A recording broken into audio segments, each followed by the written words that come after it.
everyone, welcome back to my YouTube channel. Today we have a little bit of a different video. It is a break from the haul videos that I've been posting because again, I don't want to get trapped into a niche. I am not a niche. I am a person. I am an artist, a creative, and a thinker. So for today, I wanted to start a video series, maybe, who knows, but I wanted to show you guys some of my favorite books. There are 4 books here that I have talked about before on my TikTok. However, I have talked about these books so long ago on my TikTok that I know that the audience that I have now on TikTok, and hopefully the audience that I will grow here on YouTube, has not heard me discuss these books and has definitely not heard me discuss these books in more of a lengthy manner, as TikTok videos tend to only be 3 minutes maximum. So these books here, in my opinion, are essential for growth, right? For self-growth, spiritual growth, and for healing, right? And your well-being. So there are 4 books here. The way that I am going to be discussing them is I'm going to give you guys a quote from each and every single book. And then I'm going to be describing who the book is for and basically what you're going to be getting from the book if you decide to pick one up and read it, which I highly recommend all 4 of these books, okay? Not at the same time. Which one you read first will depend on you and your personal journey. I will not tell you which book you should read first. That depends on you. However, I hope that eventually you do read each and every single one of them. And if anyone is watching this video that has book recommendations for me, please leave them down in the comment section. I would love to read about your favorite book and why, and I would love to do further research on it. So, that being said, here are the books. Like I said, there's 4, and we're just going to start with the top one. So, the top one is not a hidden secret, okay? It is a well-known piece of literature. It is Women Who Run with the Wolves. Sorry if you guys have, there's like that glare or whatever, but it's Women Who Run with the Wolves by Clarissa Pinkola Estes, PhD. And it's Myths and Stories of the Wild Woman Archetype. So the way that this book is, it's basically there are different stories, right? The book basically story tells. However, the stories are the original stories, the untouched stories, the unclean stories. They are the original stories that women told each other over and over through different generations to warn them, to give them wisdom of just life, their soul, their spiritualness, just all of it. And she writes the story and tells the story, and then she analyzes the story and helps you go through the story and pick out things that you maybe wouldn't have picked up on, and analyze it in a way that makes the story truly transformational. So there's many stories. The book is about over 500 pages long, I would say, or at least 500 pages. And let us do a little quote from the book. So when you get the Women Who Run with the Wolves, you will know that, like most books, it comes with an introduction. And I would be lying if I said that I read every single introduction of every single book when I first get it. Most times I don't. I skip the introduction, read the book, and then I'll read the introduction after. Don't ask me why. I don't care if it's proper or not. It's what I do. So the introduction for this book starts, "Wildlife and the wild woman are both endangered species." If you do end up getting this book, I highly recommend reading every single ounce of this book, even the introduction. There is so much wisdom in this book. I don't know if you guys can see with the lighting, but this book has been tabbed up. See my little colorful tabbies there? It has been reread multiple times. I have told so many people about this book. It's dog-eared and highlighted more times than you can fucking imagine. And the unique thing about this book is that each and every time I reread it, I always find that there is something new to highlight. I always find that there is something new that resonates with me that I somehow didn't get or pick up the previous time. This book truly grabs what it means to live life as a woman.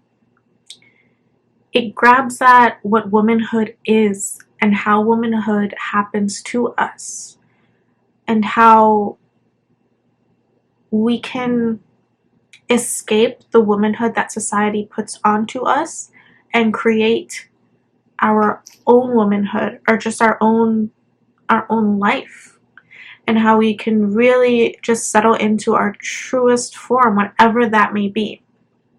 Okay? Because it also doesn't necessarily give you guidelines of who you should be. It just really focuses on the idea that you would look deep within and figure out what your true instinct is, what your true nature is. Another thing that I did for my notes here is, who is this book for, right? Because each and every book isn't for everyone, and it isn't for everything. Each and every book is for a particular type of person or a particular group, maybe. So this book is one, yes, for women. Obviously, we know that, duh, it's in the fucking title. But this book is also for anyone who wants to regain their soul. So it doesn't matter if you are a man, if you are non-binary, it doesn't matter. If you want to regain your soul, I highly recommend you reading this book.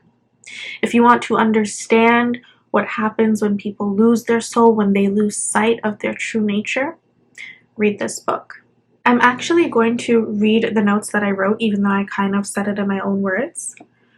Every time I read this book, I find new lines and chunks to highlight. The world stops as I turn each page. This book encapsulates the burning pride I have from being a wild woman, as well as the growing sadness I have from being a woman in society. With the use of storytelling, this book dives deep into womanhood and the hurt that comes with it, while also waking you up and telling you how to save yourself. Solitude is key. That's what I wrote about it. So, highly, highly recommend this read. Again, I read it over and over, and I've recommended it to women in my life. I have purchased this book for women in my life before. It is fucking amazing, and I love it. Next book we have is Trauma and Recovery. Here is the book. There we go. No glare. And it is by the author Judith Herman, MD. And like the little subtitle says, The Aftermath of Violence from Domestic Abuse to Political Terror. So this book, like the title suggests, talks about trauma and recovery. It talks about sort of the history of how trauma began being studied, as the first chapter is a forgotten history. And then it goes into talking about trauma in the wars, that World War I and II and things like that. And then it also talks about child abuse, domestic violence, all the different kinds of traumas that exist.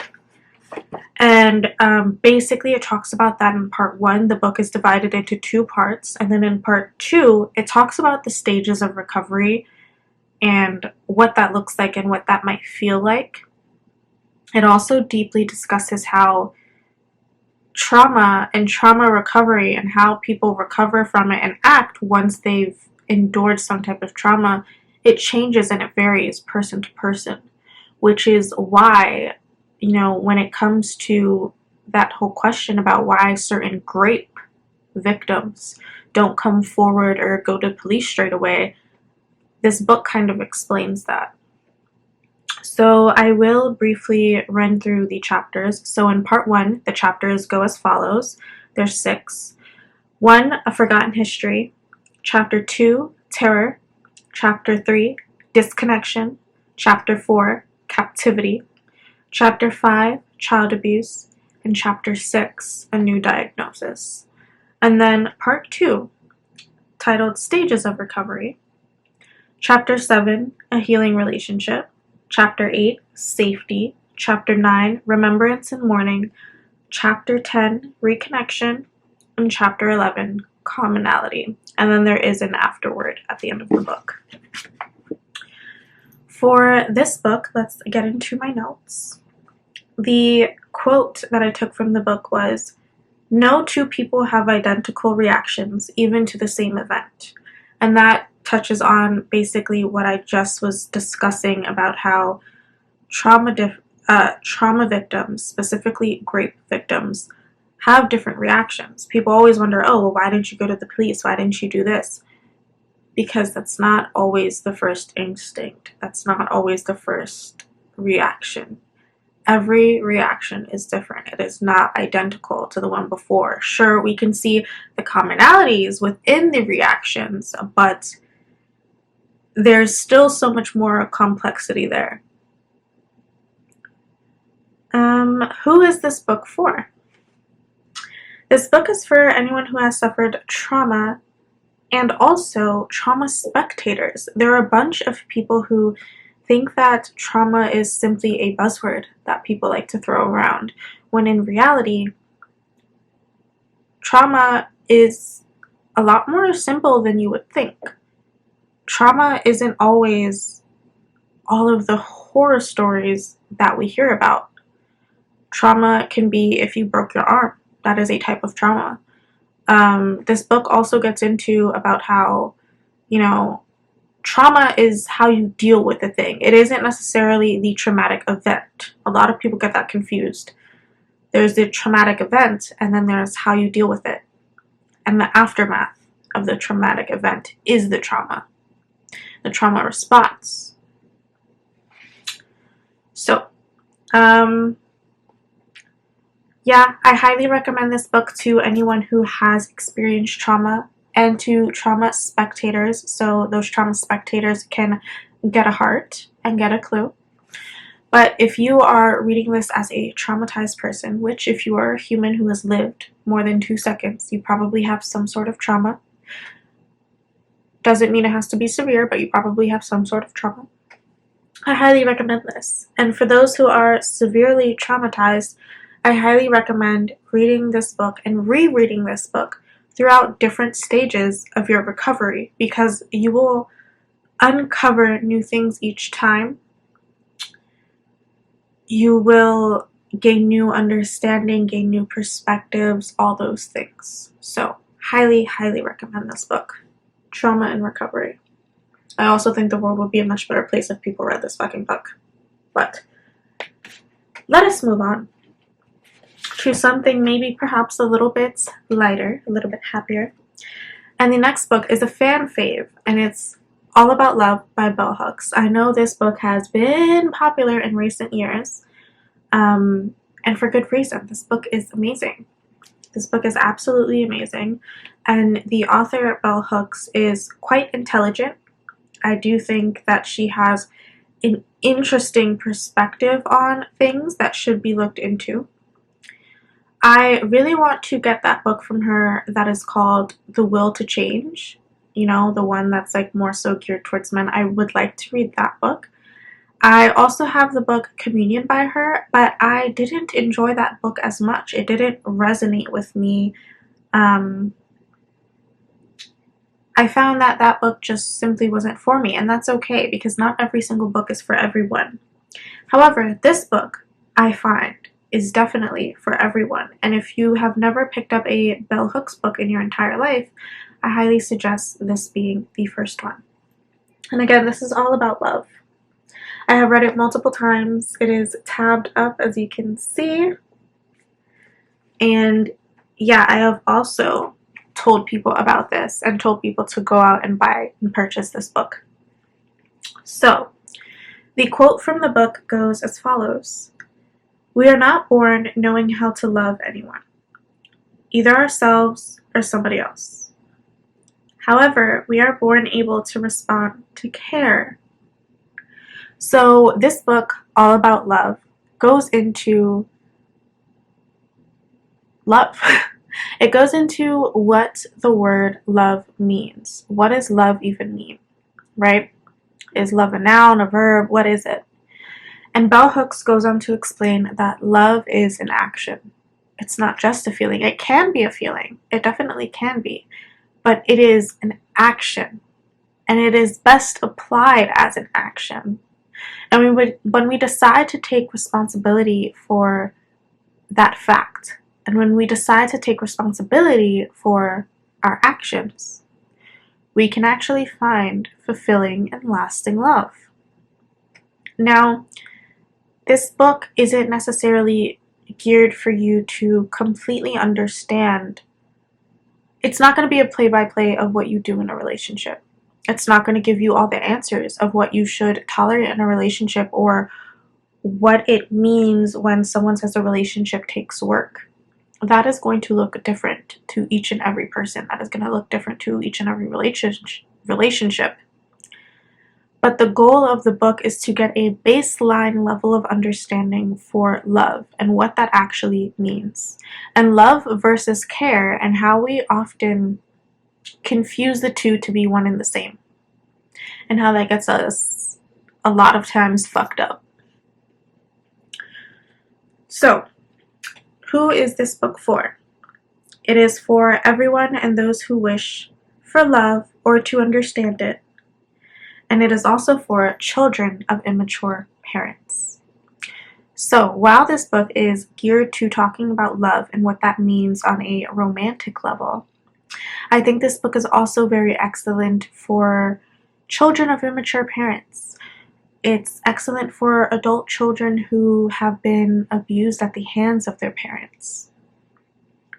This book can really help you understand things in your childhood that didn't make sense.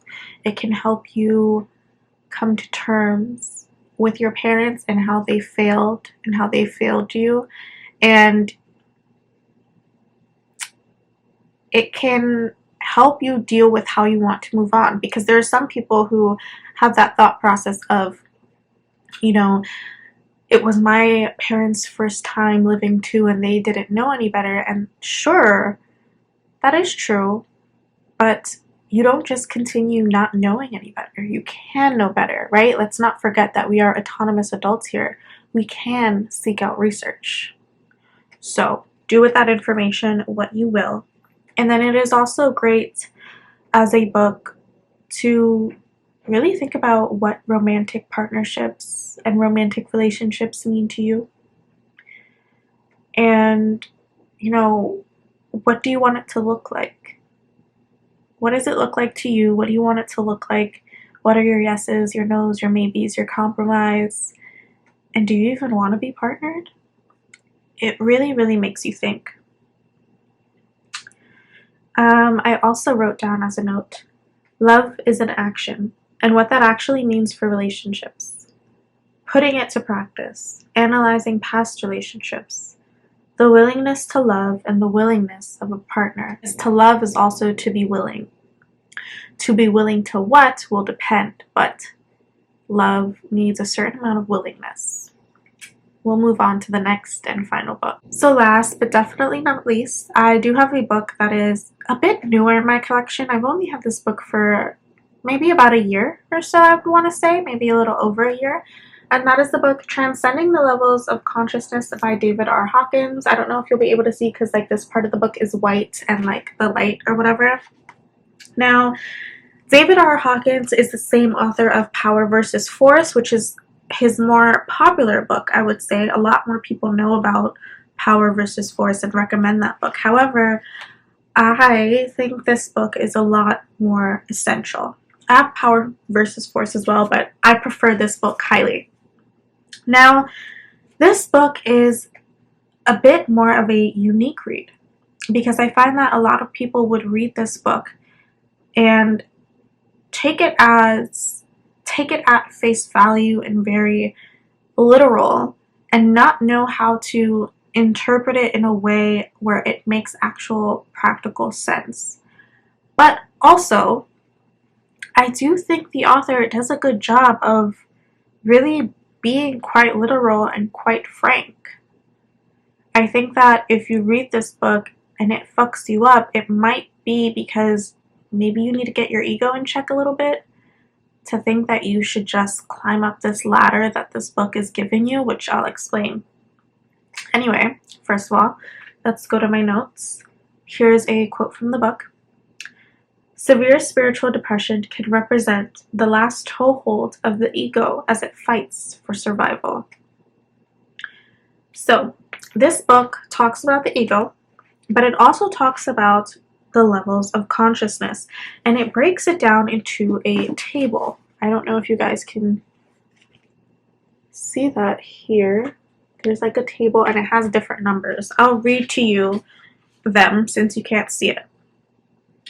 So there is the level and then like the percent and then the log of like happiness.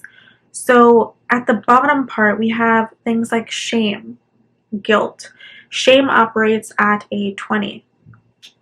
Guilt operates at a 30. Apathy and hatred operates at a 50. Grief 75. And then it keeps going up. And then let's talk about the higher spectrum. Courage operates at 200. But then enlightenment operates at 700 to 1,000. Peace operates at 600. So there's these different emotions sort of things, or as David R. Hawkins calls it, levels of consciousness. But a lot of these you see, like, it looks like emotions, but also just different aspects of consciousness. Excuse me while I try and articulate myself well, because this book is kind of hard to articulate it to those who haven't read it. But David R. Hawkins basically talks about how close shame and guilt is to death, and how really to operate like a sane, decent human being, like a decent member of society, the minimum that you want to be operating at is level 200, which is courage. Anything below that, if you sit in that for too long, it is a very, very scary place to operate in. Now, when I first read this book, I was going through a time, okay? I was in those low levels of guilt and shame. And I don't want anyone to listen or watch this video or read this book and think that, oh, if they feel shame one day or if they feel guilt one day, that suddenly, have dropped down to a level 30 or 20. Just because you feel shame one day doesn't mean that you are continuously in that state or that level of consciousness, okay? There's a difference between feeling emotions and being in a consistent, constant level of consciousness. When you find yourself stuck in one place over and over at a lower level, such as shame or guilt, then that's when it becomes a problem, okay? Not just having one bad day. Use the brain here. But as I was saying, courage is the level that you want to get to. It's the minimum. And then, you should want to, advance a little bit beyond that. But these things, they don't happen overnight. They don't happen overnight. It's not an easy thing to get through. We as humans, we're going to fluctuate in those lower levels of consciousness a lot, especially in the systems that this society has built. So when you read this book, don't feel like you need, it's like a ladder. It's not a ladder that you can climb in one day or a month or a year. This book, just treat it as a roadmap to life and an understanding. So when you do find yourself in that feeling of shame and guilt, remember those are things that you have to work through, right? You want to get back up to courage. So how can you do that? How can you work through that consciousness? How can you work through those emotions? So that's something to think about. Another thing I wrote is, who is it for? This book, in my opinion, is truly for free thinkers and those who like to do self-help, but in a slower manner, right? Because we have those self-help consumers who just consistently and constantly consume self-help content, but don't actually do it and practice it and apply it. And then there are those people who view self-help as a lifelong thing, as a lifelong ebb and flow, right? This is who that book is for. It is also for the true free thinkers of society. Now, I know the term free thinker has been co-opted by idiots, quite frankly. People of either political party, either Republicans or Democrats, either party, they both call themselves free thinkers when really they have herd mentality. This is for the true free thinkers who allow themselves to get information from all places, from all sides, and then create their own analysis of it. So the next thing I wrote, which I kind of touched upon already, is this is not a ladder you can climb in one day or even a lifetime. Be honest about where you're at and make intentional progress. So, like I said, these books are amazing for those people who want to understand life better, who want to understand themselves, other people better, who want to do that introspection work, who want to help themselves and help themselves spiritually and really just advance and go through life, and who are eager for more, that self-education. So I highly recommend these books.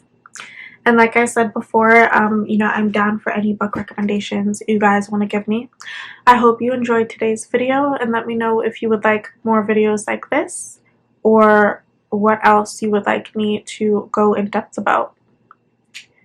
And yeah, I will leave all of my social media links in the comments below, as well as the link to my new Tumblr, okay?